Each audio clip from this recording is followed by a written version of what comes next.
Thomas and Friends, making tracks to great destinations.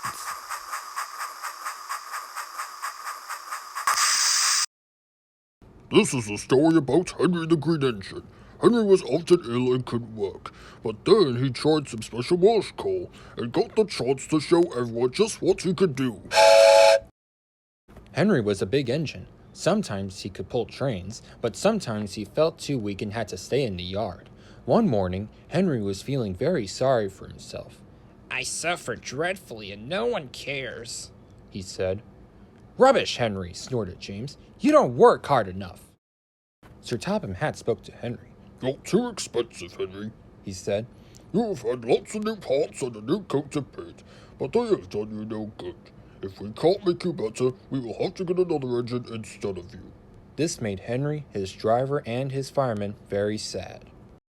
Sir Topham Hatt was waiting when Henry came to the platform. He had taken off his hat and coat and put on overalls. Then he climbed onto Henry's footplate. Henry managed to start, but his fireman was not happy. "Henry is a bad steamer," he told Sir Topham Hatt.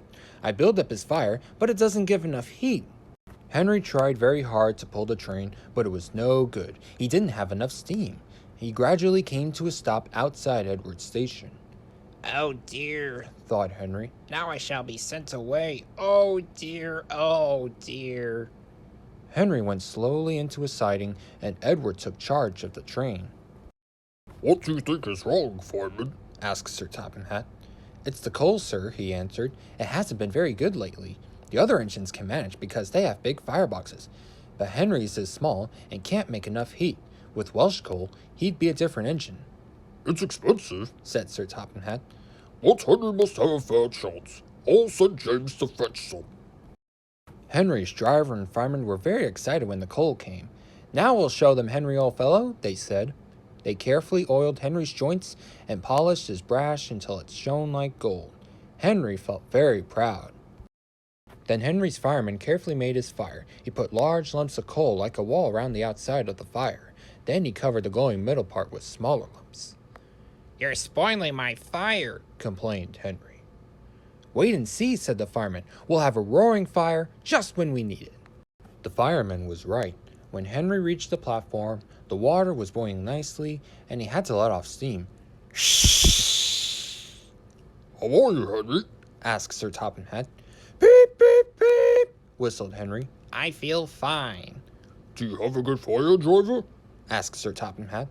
"Never better, sir, and plenty of steam," he replied. Henry was impatient. He wanted to set off. "No record breaking," warned Sir Topham Hatt. "Don't push him too hard, driver."